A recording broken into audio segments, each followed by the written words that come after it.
Okay. Hello, everybody. Here you go. Hey, we're live. We're here today. We are here talking MAM, talking about Stephen, mainly Stephen Avery today. And we're going to be talking about, well, And that's see, this is the enormous, almost. somebody needs to mute YouTube. There you go. So, That was me. we're going to be here. That's Rhonda, folks. Rhonda South.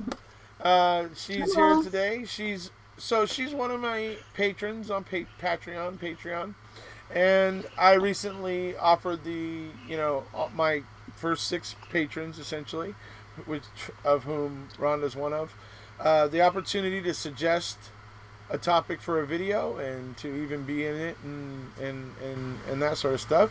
So she eventually saw the little video I made for them and gave me her idea. So we're here today to talk about the bedroom, okay? The half a shoebox that somehow needed 8 searches to find a key and that sort of thing. But among that, the fact that it's a half a shoebox, the fact that hours were spent in it, no matter how many cursory searches, were in between, there were literally hours spent in it. It's I'm not kidding when I say it's a half a shoebox, because it is. It's a tiny, tiny little room. Okay, I've been in master bedroom closets, okay, that are bigger than that room. I'll tell you that right now. So, it's a tiny little room. So there's a lot of problems with it, and that's what we're going to go over with some today with Rhonda here. We got, of course, Mr. Capaldi, the Mad Scot, sitting in with us to kind of go over some of these things. Hello, Paul. Hello. Evening, everybody. And hello, Rhonda, officially for everybody. Hello. Thank you for having me. Yep, absolutely. It's a pleasure. So we're going to go over these issues here. And now, of course, are these things a bit elementary? How those of us who've been in this for a couple years, or like me, almost 4, right on the edge of 4 years now, right? So is it new to us? No, it's not. But this is good stuff to go over, because as new people flood into this community all the time, they don't always go back a year and a half and find some old video, right away and stuff. So it's good to just revisit these things sometimes to get the new folks reminded of something that we went through and dissected and put back together many times, basically, right? So it's a chance for us to review it for those people who are in that constant inflow and know nothing. I mean, I gotta say, biggest part about this case, learning about this case, I thought eventually interest will drop off on this, and so there won't be 10, 20,000 people on Facebook going over every page of the documents that come out. That ended at about maybe 10 months after MAM1 came out. Suddenly it got to a smaller community. It was a core community of, roughly somewhere between, I don't know, maybe 5 and 1,500 people. And then, but all the people that came after that point didn't have the benefit of that time for those of us who were there when it was like 10, 20,000 people going through all this stuff. So that's why it's a good reason to go through and just talk about some of these things, even though they're somewhat elementary and basic. But it's good for those people who aren't as well versed. So that's why we're here. That's why we're going to be talking about it. So hopefully everybody's going to enjoy it. Let's see what we got. Let's see. Somebody's a little lost. Well, I did my best to explain. That's all I can say. Let's see here. Just heard that time today. He used the rug doctor. Oh yeah, you saw my video about the rug doctor. Yeah, that's what Ken Kratz claims that Stephen Avery cleaned up all Teresa Halbach, all the evidence of Teresa Halbach with a rug doctor, and that's been his claim. That's some rug doctor. Oh, you should see the thumbnail I had made for the video. It shows a carpet with a big, huge red blood slick, and then the other picture, the slick is just completely gone, and it just says "rug doctors are amazing," basically. So. They could have done like a what do they call that? Like a selling point for a rug doctor. Hey, look Right. what your rug doctor That's can essentially do. what I was getting at. Oh yeah, yeah, Those rug doctors are amazing, or something is what I said. So, yeah, but that's one point though about Stephen Avery's bedroom.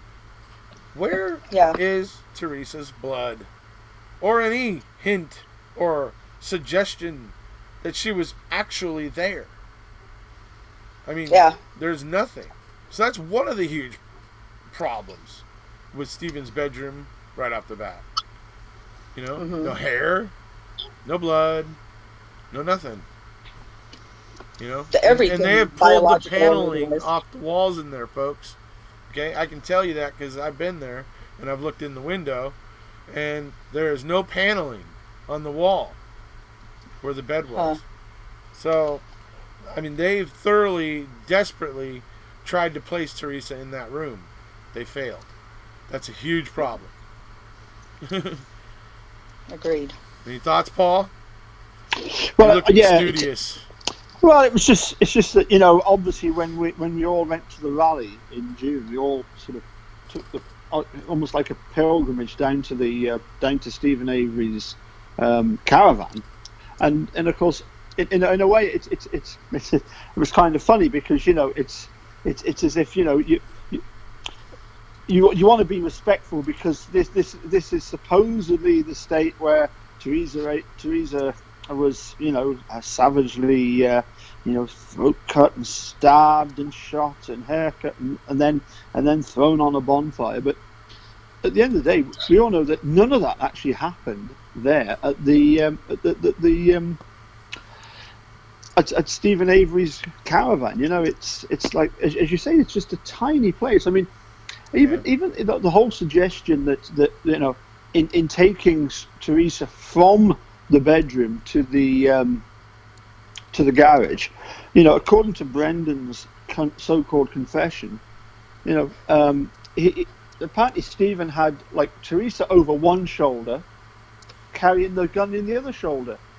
Well, I mean, Right. the hallways in these places Right. Oh, aren't it even is. It's a wide enough narrow to allow you hallway. to do that.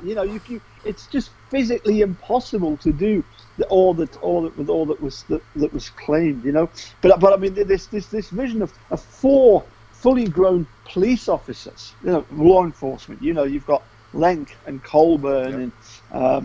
and three in Kucharski. So these three blokes in that tiny wee bedroom. Yep. Doing what? Exactly right. That's why they were With discovering with a Narnia. cabinet. They were With a in cabinet. Narnia, dude. That's why they had. Oh, and in, That explains why they had to be in there, that long. Because although they spent maybe 2 or 3 days in Narnia, it came out to be about an hour or whatever it was in real time here in in reality. reality. Yeah. Gosh. Sorry, I'm having a little fun at their expense, but it literally is like they discovered Narnia. This key just pops out suddenly. I mean, I don't know. Let's go over it. Colburn claims it was cleverly hidden in the back of Yeah, the clever. cabinet somehow. So, I did a video wedging a key in with a little piece of lanyard, wedging it into the back of the cabinet in various ways. And there's only one way that you can wedge it in that wouldn't be obvious from the outside. And if you did wedge it in between the backing and the side wall, well, when you walked into that bedroom, it would have been freaking obvious. You would have seen where the back wall was splitting away and you would have seen a key wedged in. There would have been no way to miss it. But even if it was wedged in on the inside between the center shelf and the backing, and if it was wedged there, then it wouldn't be obvious from the outside. But trust me, they emptied that damn thing out 3 or 4 times when they were in there searching the bedroom. And cops like me in my job, because I have to get in and look into tight, dark corners and stuff, as a technician working on electronics and cupboards and cabinets and that sort of stuff, they have little flashlights. that they can use to close examine things if it's a little dark. They carry it with them. And I know flashlights got shown in to that cabinet, and I know that it was checked. And so for it to suddenly be there on the 8th search, as Colburn's claiming, and it was cleverly hidden, it just, none of it washes. It doesn't work. The story is a complete sham, and it doesn't work. How it was able to fly for the jury, well, I don't know, but it's ridiculous. Well, and so I just thought it was kind of interesting that that key was cleverly hidden in the smallest piece of furniture in the room. Right. Because otherwise, Colburn wasn't going to be able to shake the crap out of that big computer desk. Right. Which is where I would have cleverly hidden a key in a bigger area with all that crap and stuff that he had on it. But no, it was cleverly hidden in the smallest piece of furniture that he could get his hands on and Colburn handle. Yeah. So, unless Colburn was going to go Hulk, like, Colburn shake! Anyway. Yeah. So that was one of my questions. What do you think about the cabinet, Mr. Capaldi? Cleverly hidden suggests some sort of recess, some sort of hollowed out area, like Right. where you could actually conceal something, but clearly if they're trying to say that it's wedged, you've got a key and a lanyard, so either the lanyard is going to be sort of kept in place, therefore the key's going to dangle down, or the key's going to be kept in place and the lanyard dangle down. It doesn't make sense, does it? It's not like it's a thing of a uniform sort of gradually getting bigger or narrower. It's just nonsense, but which is why Narnia becomes the more plausible explanation. Anyway. Well, my big problem is this: if you are crackerjack detectives from Manitou Sheriff's Department that have been specially trained in evidence collection, and you're going into that bedroom, and I believe that the wording of the search warrant was for the fact that they were going in to look at various items to see if things were concealed inside them. If these are worthy of a search warrant, why are you being so rough with a piece of evidence? Yeah. Yeah. You're right. Why say that you lost your temper because there was pornographic material in them, so you started trying to destroy the cabinet, twisting it and shaking it and moving it and grooving it, and it's just a nonsense. But the problem is that you had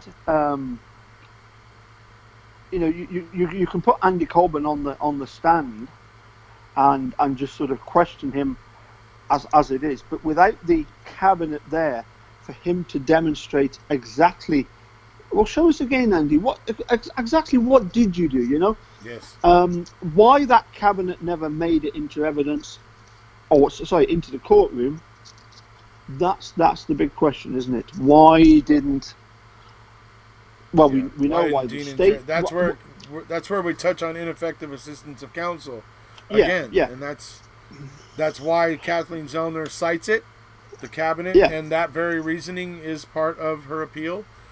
So I mean, but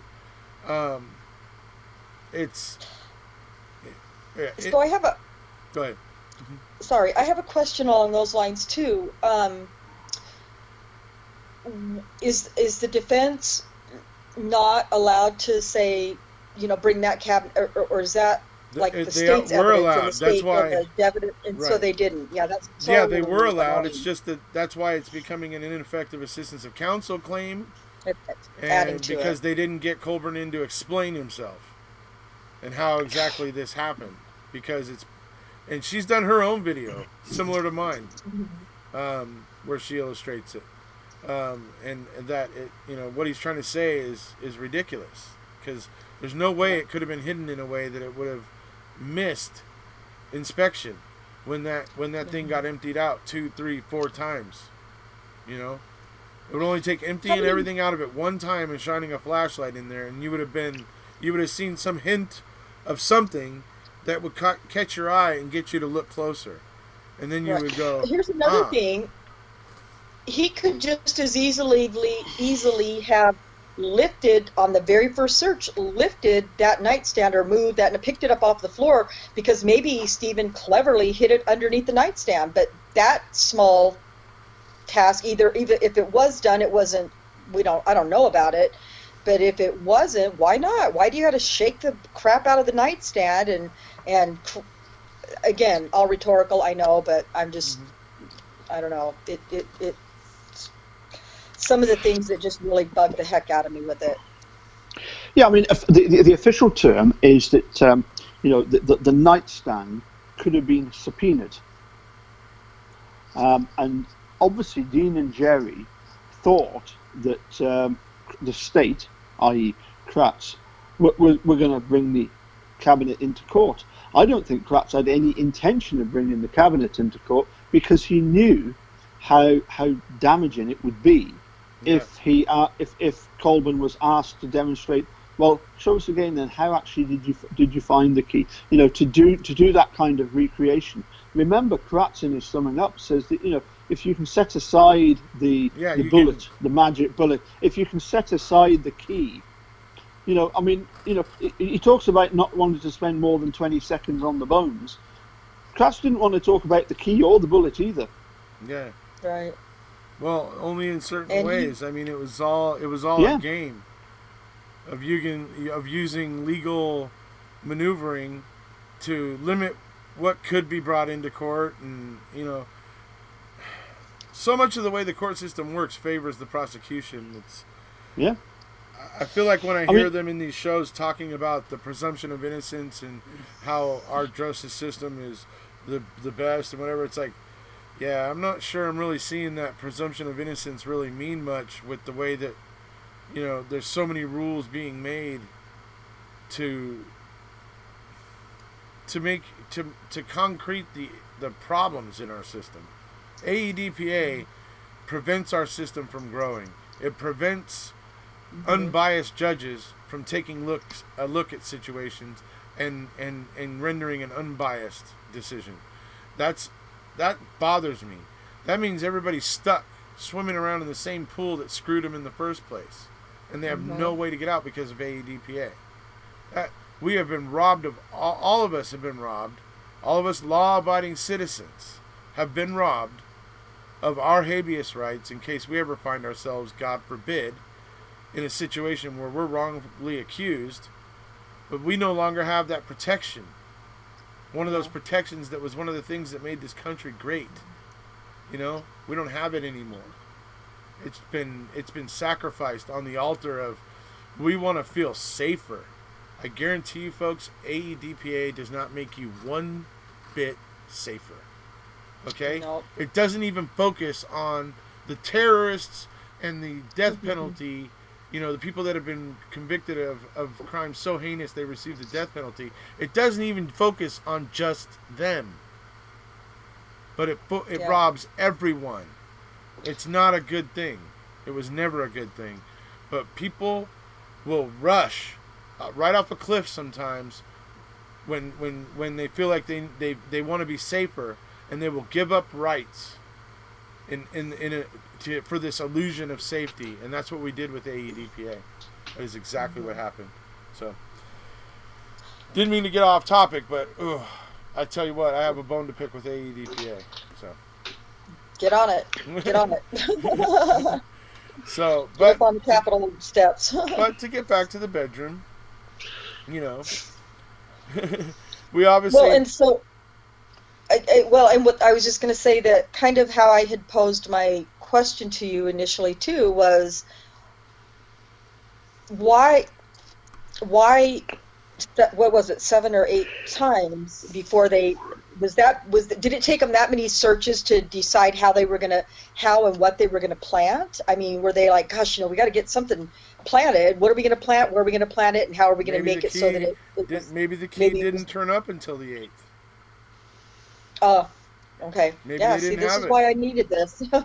Yeah, Yeah. it's. I mean, it's hard to say at this point what the hell's going on. Some people think that that's the key the crime lab had made, but I've been all we seeing that. know is that everybody said the RAV4 was locked at the salvage yard. It couldn't. All the doors were locked. Nobody could get into it. When it arrives, when it arrives at the crime lab after going on a strange detour and stopping at what they call the highway stop. It's like a little place that the police departments and the county and things use. Anyway, they went there for some reason on the way to the crime lab and spent about, I think, 37 minutes, I think it is, there on the way to the crime lab. And suddenly when the RAV4 arrives at the crime lab, the driver's side door is unlocked. So riddle me that. Riddle me that one. There's so many things in this case, but there's no. I'm basically of the opinion everybody knows all the stuff that's wrong with this case, and you've seen it, and you've been through it all. You realize things like Teresa's DNA is not on any of those leg irons, or handcuffs, or anything. No trace of her on any of that stuff. But there's traces of Jody. Yeah, Stephen. yeah, Okay. yeah. So it's like, you've just got all this obviously unbelievable crap in the bedroom, right? And then we move to the next topic. And see, folks, this is where sometimes people have a little bit of a displeasure with me. Because I will talk about the fact that I was not on the Stephen is innocent bandwagon right off the bat. I was not convinced. I thought he should get a new trial because I couldn't be certain of what the hell happened because the investigation was such a farce. So I believed he deserved a new trial, but that didn't necessarily equate to I believed he was innocent. See, that took longer. So I'm going to explain to people exactly how I, myself, came to believe Stephen was innocent. Obviously, I've looked at all the pieces of evidence. The bones, BS. How much? 2/5 are found in that burn pit, and you want to tell me that's the primary location? Bull. Yeah. The magic bullet. Don't make me laugh at that stupid piece of crap. Oh my God. Okay. Yeah, that was pretty ridiculous. Right. Exactly. Any trace of Teresa anywhere at all, except on that stupid ass bullet that don't even bring it up? You know what I mean? Anything? Not even a hair. Not a hair. Not even a hair that would fly. Like that is so. Yeah. If you cut somebody's hair, when I cut hair in a kitchen or whatever at home, there's hair all over the place with just a basic haircut. No so hair, no suggestion of anything at all Nothing. of her being in that trailer in any way, shape, or form, other than this stuff she handed Stephen. But he could have carried that in easily. So, anyway. You have the fact that there's just no trace of her there at all. When supposedly this horrific thing is happening. None in the garage. Nowhere. Okay. So you have these obvious issues with it. But then people go, and they have a point. But then people go, yeah, but Erekose, what about the blood? What about the blood in the RAV4? And they're right. Because that is exactly what kept me on the fence.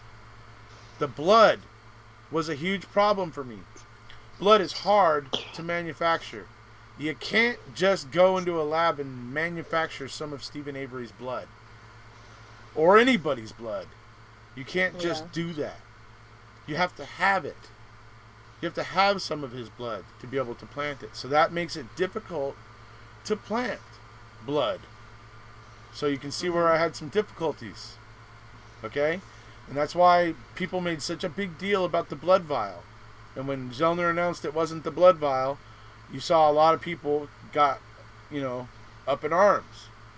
Because that was their way of explaining how Stephen Avery's blood got there. What we're going to talk about right now is why I don't believe the vial is required for planting Stephen Avery's blood. And we're going to go through just a few of the reasons of where I believe it could come from, although I don't know for sure. where it comes from. Could be the sink. Could maybe be somewhere else on the Avery property where Stephen bled, because I'm sure he's like me, he cuts himself all the time. Or did. Hold on just a second. That would have been annoying. He cuts himself all the time, I'm sure, as I kind of do, working, opening up walls and things the way I do. I nick my hands a bit, and I bleed sometimes, but he's working with the rest, jagged metal and stuff on cars, so there's going to be Stephen Avery's blood around there. Guess who gets switched to crack cops? Had the investigation kits that had the specific type of water that's needed to be able to reliquefy blood without damaging the cells. Link, our two favorites, and Colburn. Okay? So once again, although Zellner is of the belief that, she's certain that it's Bobby and Scott, or Scott, and that the blood came from the sink. I'm more of an opinion it could have been. I'm not saying that she's wrong. I'm saying I also have a belief that it could have been somebody completely outside who killed her, and they found her somewhere else, burned, and all that sort of stuff, and moved it to the Avery yard. And then I'm saying that possibly Link and Colburn found some of Stephen Avery's blood there on the property, with their evidence kit. So that's something I consider as a possibility. Can I just quickly interject, just Sure. going back slightly on your previous point about the bedroom, Sure. and it was to do with the question that was asked there. Are we of the opinion that everybody in Calumet County Sheriff's Department is as corrupt as Regat and Pargle? Because I got the distinct impression that Bill Tyson is actually quite a good, honest officer. Is he the one that was? Is he the one that went with Lincoln Colburn into the bedroom the first night? Okay, yes, and I agree. I agree with you. He was with them every time they searched the bedroom. They found the key when it was Dan Kucharski, exactly, who wasn't, it wasn't on his radar.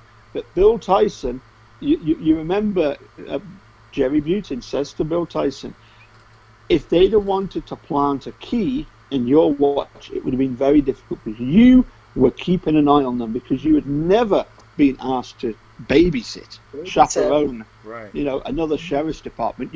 You've never done it before. You've never done it since. Yeah. This is the reason why they had to wait until they got the right person in the room with them, whereby they could, did they have the key earlier? Quite possibly. Was there the opportunity to drop it and make it look, do it without Tyson keeping an eye on them? I don't believe so. And I suspect that they would have had a very difficult job trying to persuade Tyson to play along with them on their little game. I agree. And if you remember, even Kucharski, even he says, when we first went in there, that key wasn't there. Yeah, he did. He did say that. I think I'm one of the very few who I don't trust Kucharski. I think he's just I felt like he had some part in that. I feel like he's all one of those... compasses point north. Exactly. Paul knows where I'm going. I feel that he is part of the Brotherhood of the Badge, and he was willing to believe that his brothers had done no wrong, and to the point where he blocked it out as a possibility. I don't necessarily think he was knowingly part of it. Like watching out the door saying, okay, now's a good time, guys. Right, he didn't do that, huh? I think he just ended up getting duped. Like, that key ended up appearing and he didn't see it happen. And he probably, I guarantee you, when he was on the stand, especially once he said it's possible aliens could have put it there in his attempt to support his brothers, he said that. Yeah. I mean, after saying that, I'm sure he's sitting there going, what did they send me into that night? I had no idea what the hell they were sending me into that night. And he probably did have some reservations about it. But I think it was outweighed by his desire to back his brothers with the badge, which I don't fault police officers for that. I don't. Yeah. Not right Under up, the right not circumstances. just outright. I don't. Because it's a useful tool for them in dangerous situations that they find themselves in on a daily basis and that sort of thing. So I don't fault them specifically for that. But in this case, in a non-dangerous situation, the fact that he missed that is pretty huge. Yeah. Well, like I said, who's he going to complain to? Uyghur, Fassbender, Hargel, Kratz. Who's he going to complain There's to? nobody at that point. I think something was a bit dodgy there. Maybe. He wouldn't have to explain it to anybody if he said it in court. You know what I mean? You say it in court. He might end up. It doesn't matter what any of those guys say. It was said in court now. So it's going to be. Obviously, it would probably cause a hubbub. Kratz would have probably immediately objected to Kucharski saying it, and it would have been a fight, I'm sure. But it would have been said, and that's one way he could have done it. No matter how many times a judge tells the jury to strike that comment from the, Well, from not the only record, that, the judge could decide we need to figure out the veracity of this statement. He could decide that and say we're going to hold a recess so that we can look into whether or not this statement could be true or not. And then because if it's true, a good judge, a judge that's worth an ethical judge, exactly, not worth Judge their Willis. salt, is going to want to bring in the truth, whatever that is. So, Right. So. Yeah. Getting on to the question of the blood vial.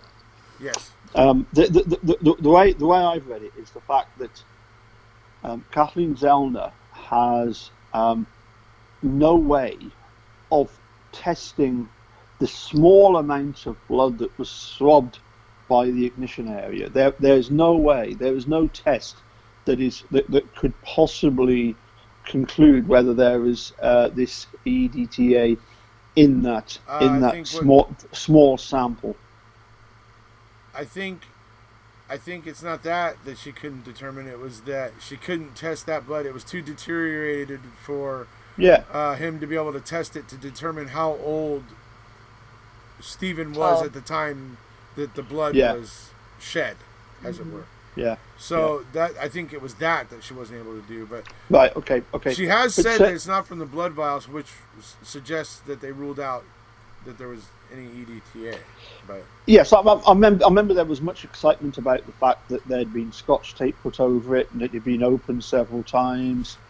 In actual fact, there was a log kept, wasn't there, which showed that yes, that little container with a polystyrene, or as you call it, styrofoam container, that it had been entered 2 or 3 times, and that they had actually kept a log of when it was entered, and because they didn't have the evidence tape, they just put this one dingus DA, Scotch tape. That used to work there in Manitowoc, was getting the Stephen Avery's file for the Innocence Project for back in the 90s or whatever, when they were trying to help Stephen, and that's where they got the pubic hair from. And so when they were coming to get the pubic hair, before they got there, decided he was just going to pull this stuff out and start opening it up, not knowing what they were going to want, and just starts opening it all up. It's just like, it's inexplicably odd. Yeah. What the hell is up with Manitowoc and the stupid crap that they do. But I mean, it's just like, so that's why that was like that, apparently. It's like, and it was left in a state where anybody could get into it and get out, get in and out of it without anybody being the wiser, because some dingus had opened it and not resealed it with an official seal. He just left it with regular Scotch tape that anybody could peel off and get into it. That's the problem with the blood vial. How they allowed that situation to occur is mind-boggling. Right. Well, I mean, but the other thing to bear in mind, of course, is the fact that found within the RAV4 were these couple of streaks of blood, along with blood flakes. Right. Nobody bleeds blood flakes. Nobody bleeds dried blood. if the blood source was from the cut in Stephen's hand, he's gone to the sink. He finds the next morning all the blood is gone. There's this smell of cigarette, Right. which is a non-smoker. You pick up on straight away. And neither him nor Jody smoked. Right. Actually, I think Yep. Jody did, but she wasn't around. But Jody was in jail. Yeah. Wasn't Jody in jail? Right. She wasn't around, and when she was there, she had to smoke outside. Yeah. So, he immediately picks up on that fact. But it's as the experiment with the sink. The fact that Kathleen Zellner has gone to the trouble of removing the sink. Right. In order to conduct tests with it. It's pretty clear to me that she's figured out exactly how both wet blood and dried blood flakes have made their way have migrated into the RAV4. Right. I have a question about the I hadn't heard or read anything about him smelling cigarette smoke at that. I never knew that part until just probably very recently, actually. Was there ever any contemplation on who's around there? I mean, did Bobby smoke? Did whoever they think might have gone in there and taken the blood? Was that person? Were those people? Scot. Scot. Scot. Okay. Yes. Okay. Because he did smoke. So. Yeah. Mm-hmm. Okay. I just was interesting that I hadn't heard that before just till recently, and wondered who it might have been. Yeah. Yeah. I mean, because I'm not. I realize, and I have 100% faith in Kathleen Zellner. But I'm going to negate that when I say the word "but," because I'm not sold on. I was for a long time. Bobby and Scott were my guys, but I'm really struggling with Ryan. I don't know. There's something about Ryan that I just can't get past, and that's off topic too a little bit. But anyway, yeah. So Scott Taddick being the smooth makes sense. For me, the most obvious thing is all of the ones that have as a kind of a guilty conscience, they will look to deflect to somebody else and blame somebody else. Stephen Avery never once said, I think it's somebody else. Up until Kathleen Zellner pointed out to him what had been going on in that situation. But when he gets arrested and everything, he's not immediately saying, I think it's Bobby and I think it's Scott and I think it's Ryan. He somebody who actually did it, they would immediately try and point the finger somewhere else. I think it's quite possible that Bobby has been forced, pressurized into agreeing with a certain narrative. I suspect that the material on the computer was a huge leverage for the state to put pressure on him. I've actually had it from Barb herself. What kind of pressure did law enforcement bring on them? Huge pressure on everyone to turn against Stephen Avery, to try and come up with this narrative that Stephen Avery was this absolute beast. Of all the people on the salvage yard, they've all got misdemeanor things and other things. But we really need to paint the picture that Stephen Avery is the really bad one. The 18 years in jail, he's every day that he's been locked up, he's been thinking, how can I get my own back on anybody and everybody in the outside world? And to paint this picture of this demonic monster. Right. And that's and it's the same with you can imagine the law enforcement going to Ryan and saying, Ryan, we 99% of the time it's you. If you want to avoid us looking at you closely, you're going to have to play ball with us. Right. And you can also imagine them going to these various people and saying, look, we know it's Stephen Avery. All we need you is just to help us along, just to make sure that this bar steward doesn't get away with it. Will you help us? Oh yeah. Yeah. If it's to help convict this terrible killer, yeah, I'll. It's a bit like all the police. They're going to sort of is somebody going to step out of line? No. Yeah. Well, especially somebody like Bobby, who's a kid, really, essentially still, to my theory with that was that they threatened him. He turned and lied the reason he did, because I think they threatened him. Look, we found all this nasty stuff on your computer. You either say what we tell you to say or you're going to go to prison. Yeah. And he's a kid. So I'm sure that's just what I've always thought about Bobby and his lies. Well, I mean, the thing is that if Bobby was the actual killer, why would he have said to one of his brothers? And I always get them all confused: Blaine and Brad and Brian. But who was it that he said to that? It couldn't have been Steve, because I saw Teresa leave. You told Brian. He said that to Blaine, didn't he? Or yeah, Brian? Brian. Brian was never called as a witness, right? Which strains credulity, but right. Yeah. So those are the things with Scott and Bobby. Obviously, we took a little detour, but to get back to what I was saying earlier, because I do need to wrap up here in a little bit because dinner's here and I got to get to it. But to get is that your belly? I can hear rumbling. No, not belly rumbling. But so to get back to what I was saying earlier, I was explaining that obviously the blood was the big crux. Okay, it's why so many people are unable to believe in Stephen's innocence, and why they tend to believe he's guilty. Because blood is a difficult thing to manufacture. It's just hard to come up with. But as I was saying before, we know Lincoln Colburn had the right things in their kit to be able to make it happen. We know that Stephen was cutting himself and bleeding there often. There was some in the Grand Am.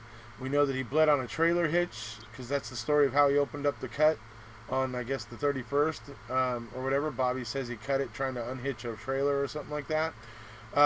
So we know he cut there. We know that there's going to be Stephen Avery blood around, that yard, and so that's one possible thing. So here's my point: when you look at this blood in the wrap, it's not a lot. It's not much at all. It's almost nothing when you look at it. It's not like it's some huge amount. Okay, what you have is 2 drops at the passenger rear, door in the jam. One is actually on the metal in the jam, and one drop is actually inside on the little molded plastic on the inside of the jam. Okay, so there's 2 drops. What else do we have? Well, okay, we have the little squiggle that looks like it's made by a Q-tip over by the ignition. Okay, what else do we have? We have a smear on a CD case. Okay, a smear on a CD case. Okay, so we have 2 drops, suspicious looking squiggle by the ignition, and we have a smear on a CD case, and then we have some flakes, some blood flakes, as Paul mentioned earlier. Who bleeds flakes? Stephen Avery does. Apparently, right? Yeah. So who bleeds flakes? So here's my point. For those who find it hard to believe that Stephen Avery could be innocent, I suggest that it's not hard at all. Let me say, what if somebody got just a tiny little amount of Stephen's blood somewhere there, used a little bit of the right kind of water to reliquify it, and collected a little bit of it into, say, like a little maybe baggie or something, some kind of little baggie or something, right? But it's only a tiny little amount, right? So they get to the RAV4. So they start out by trying to make drips, and I'm thinking their reasoning was, we want to start at the rear passenger door, because we know that Teresa's blood's on that side of the cargo area, so we can try to maybe make it seem like Stephen came in here and was trying to get Teresa loaded in there, and he came through that door. So I'm thinking that's maybe why they tried to put drops there. But they got a drop in the jam, and then they got a second drop, which maybe they didn't intend to. Maybe they were trying to leave one drop, but a second one fell that they didn't intend. Whether or not they intended it, there's 2 drops there, and that's it for drops. This is why, to me, it suggests that somebody had a very, very tiny amount of Stephen Avery's blood. Because that's it for drops, folks. Yeah. That's it.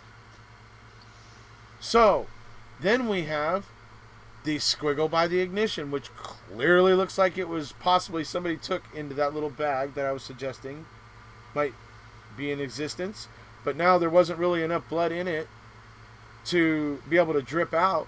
So somebody takes a Q-tip and starts rubbing it around in there. And then makes a little squiggle over by the ignition. Trying to claim in the thinking that people would believe Stephen Avery made it when he was trying to turn the key. Okay. Yeah. Remind me to come back to the ignition, folks, because it is the sole reason I believe in Stephen Avery's innocence. And we'll get to that in a second. Oh, hold on a sec. Hold on. Let me just go through this real quick. Then, beyond the squiggle by the ignition, whoops, whoa. Oh, you straight up tipped him off. I guess so. The Mad Scot's okay, Paul? really mad. So that brings us to the CD case. So what do we have there? Blood smear. Okay. Still not drops.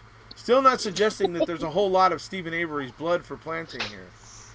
Like maybe somebody took that bag and maybe started to rip the seams on it or something to open it up and just rubbed it on the CD case, figuring here we'll get a little bit more of Stephen Avery's blood that way.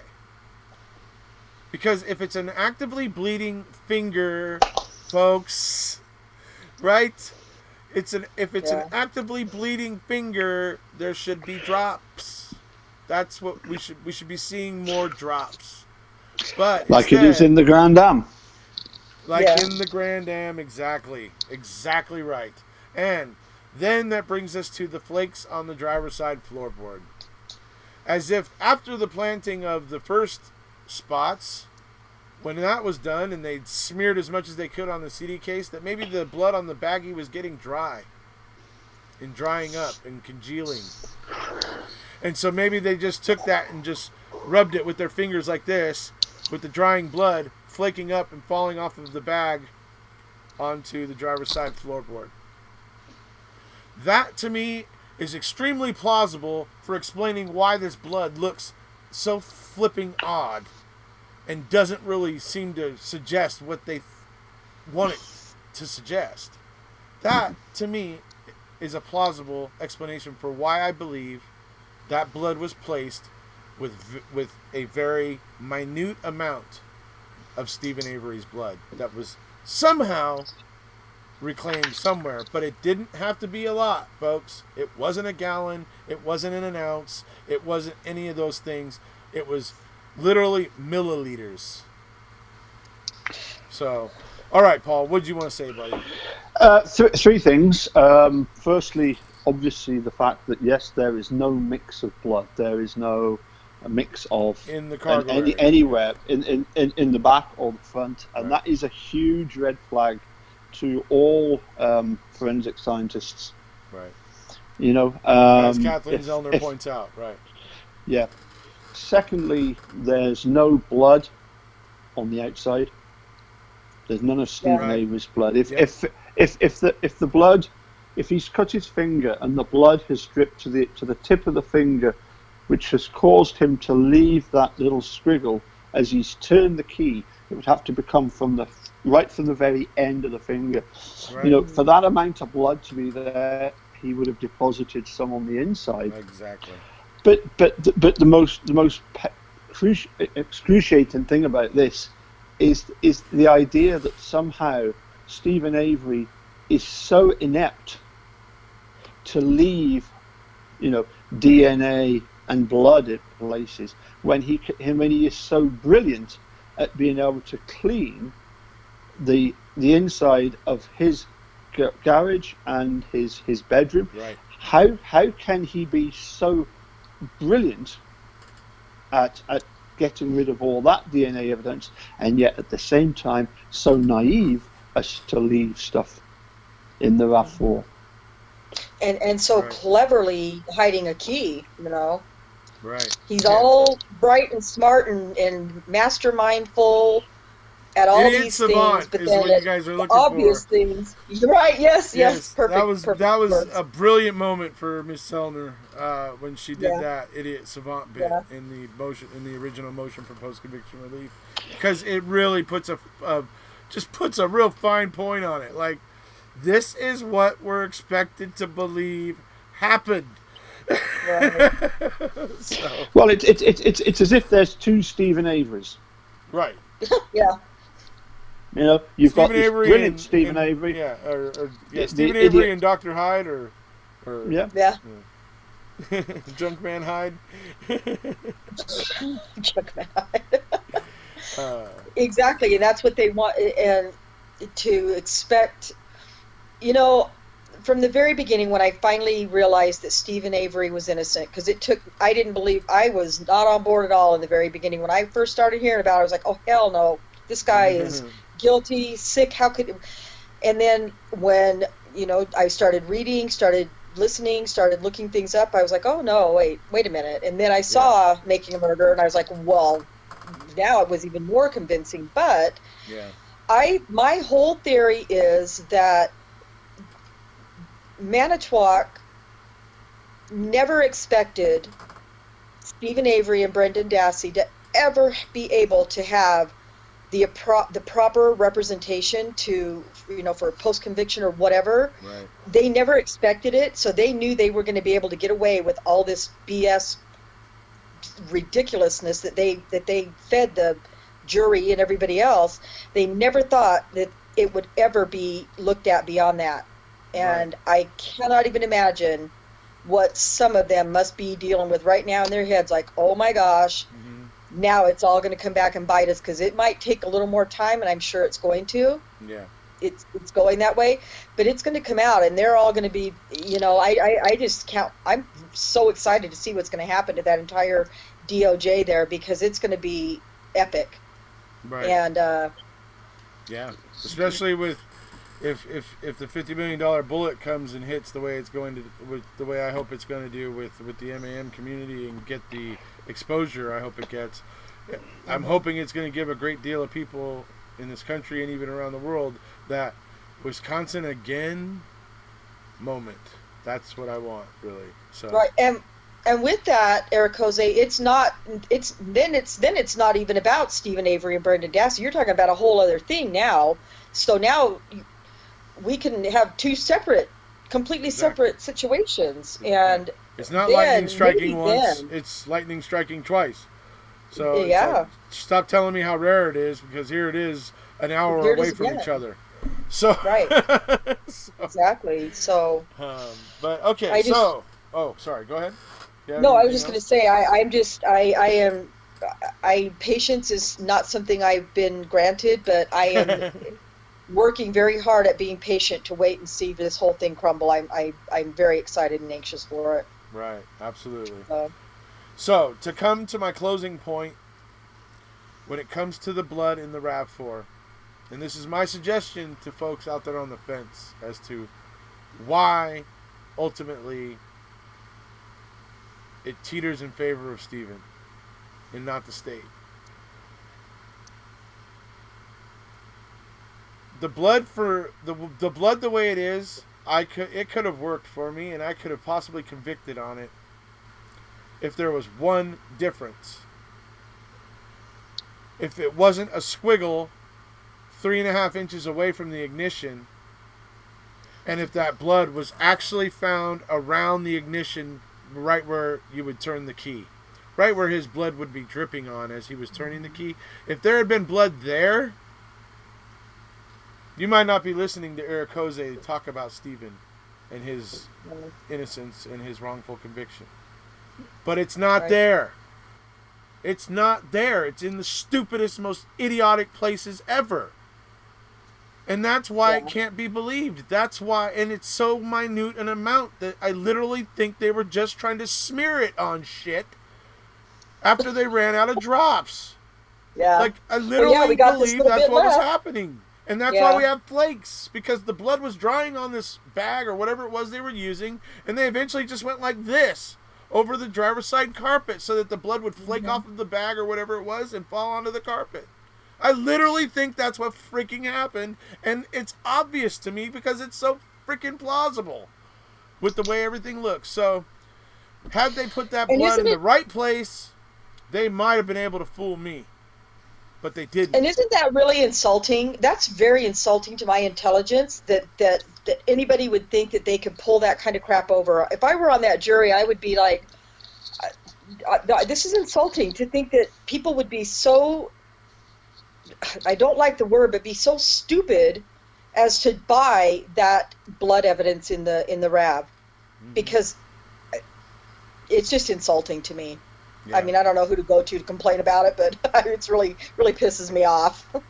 Right. So it's bizarre, but it just doesn't work, and that's when it comes down to it in the end. That is why I decided, you know what? That was the straw that broke the camel's back, and I stopped sitting on the fence. That was it. Well, I can tell you who convinced me. Me? I can tell you who convinced me. Okay, who convinced you? And it wasn't that he took much. He didn't have to work hard to persuade me. But I would point out that when it comes to people who think that Stephen Avery and Brendan Dassey are guilty, bearing in mind that Ken Kratz has, as we said, he's admitted to the fact that, can you set the key aside? Can you set the bullet aside? We've got Tom Fassbender, who in an interview on the TV, even he says, do I think that Brendan did everything that he said? No, but he doesn't know. He says, am I sure that Brendan did and Steve did everything that Brendan said he did? Even Tom Fassbender says, I don't know. We just don't know.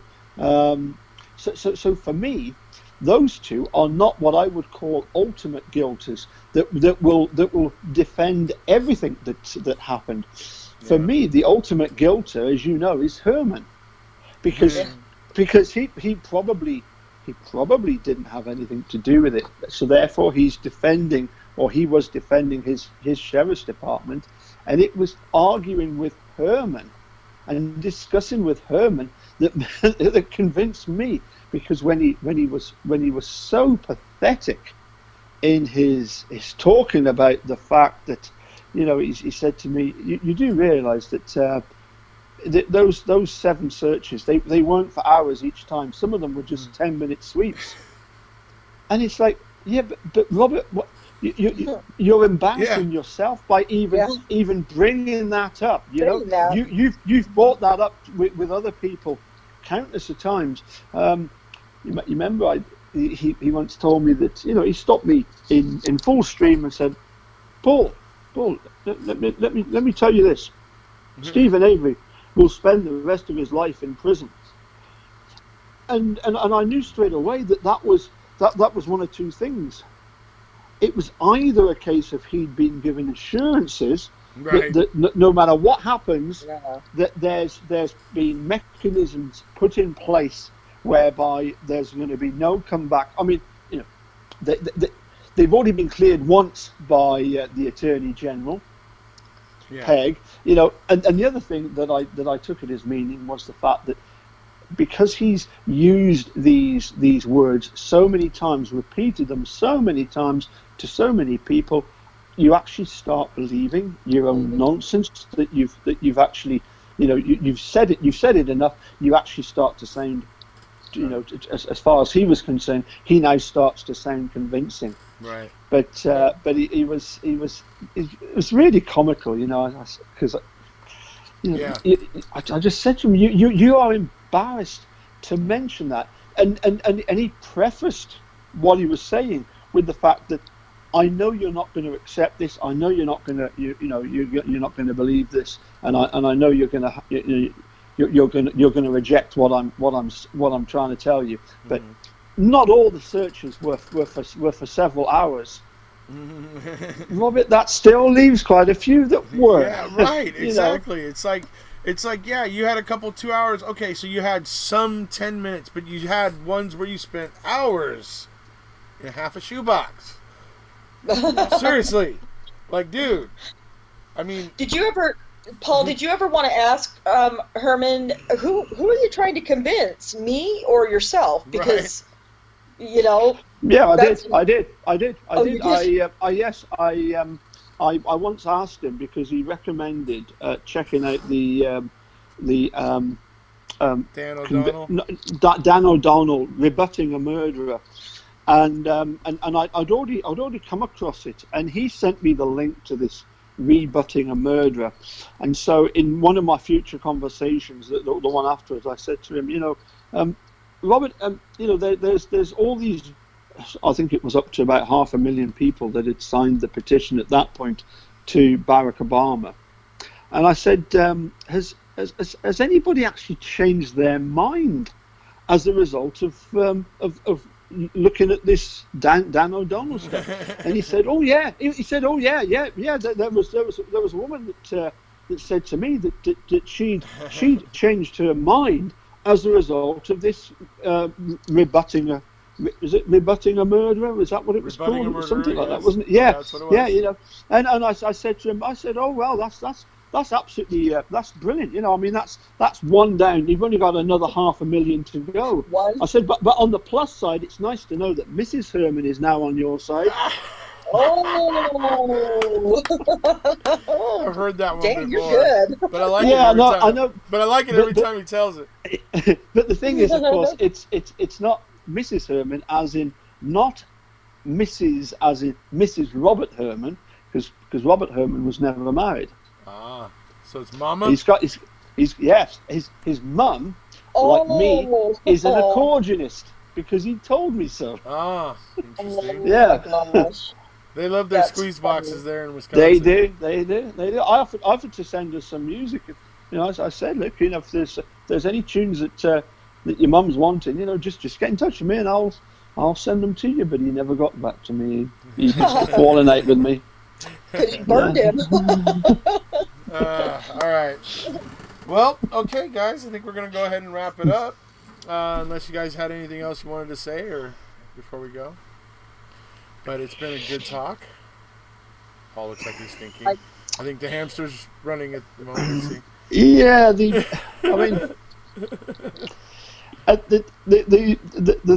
thing is that at the end of the day, it's a little bit like that business that I have with just supporting the lies and the Woody Woodpeckers, and you'll remember going way back to the days of Thomas Hentz. Yes. And it's like we say to all the guilties, why are you arguing with us?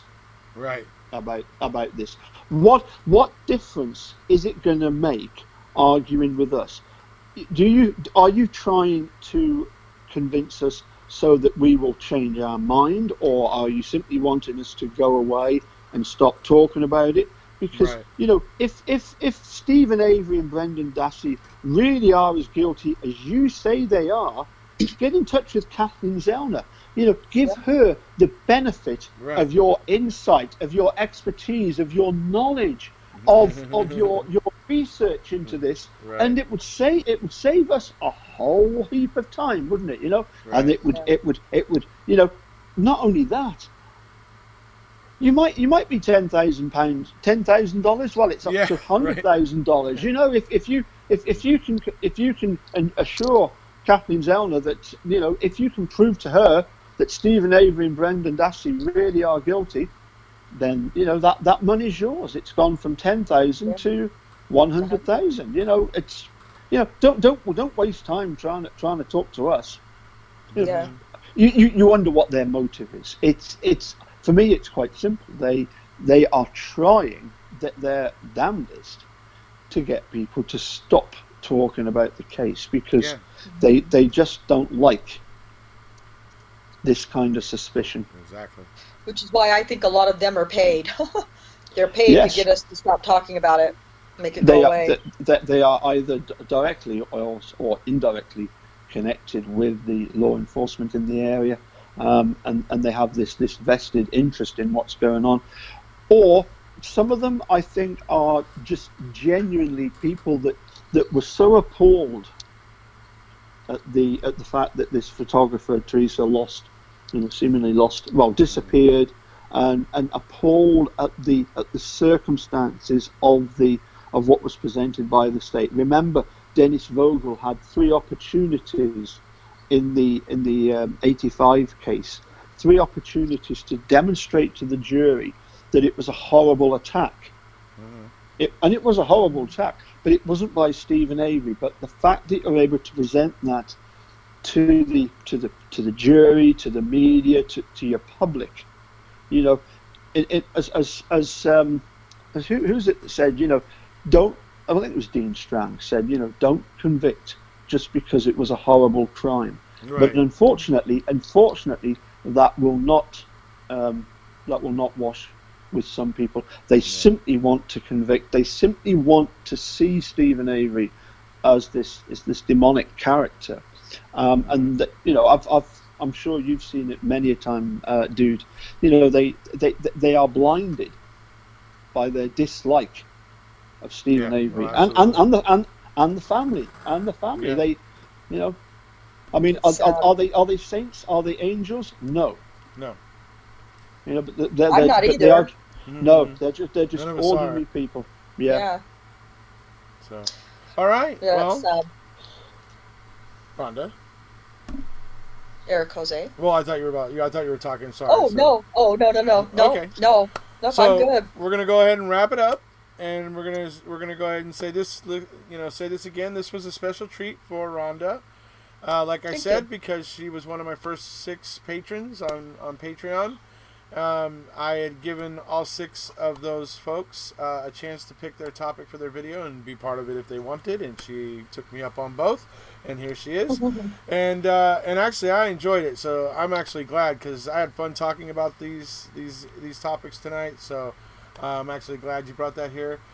Folks, if you want to follow me on Patreon, you can go over there and check it out. I will probably do other little things where I do something special for Patreon, the people following me on Patreon. So there may be other little special things coming in the future. So consider that. And so that's what we wanted to do today, was to cover just the BS with the Stephen's bedroom, the half a shoebox, and just the BS of the blood in the RAV4 and why ultimately it doesn't pass the sniff test.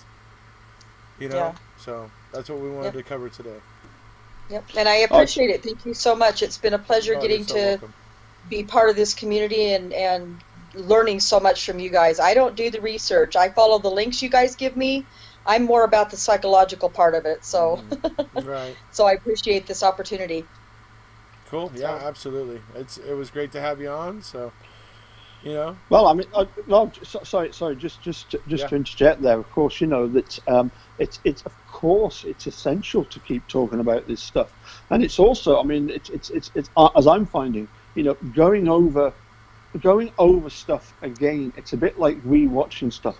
Going over the Ken Kratz Sexton scandal, right? It uncovers things that you missed the reminds first you time. of things and causes you make another connection, right? Yeah.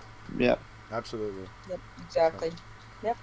Well, thank you, Paul. It was fun getting to have you a part of this too. That was a treat for me too. So thank you guys very much. Yep, you're welcome. You're welcome. Okay, Thank you for dude, being here, Mr. Capaldi. Enjoy your tea. It's Chinese food, actually. So, all right, no, but anyways, all right, folks. That's Song and Dance. If you haven't already, please hit subscribe, and we'll see ya. Bye. Bye for now.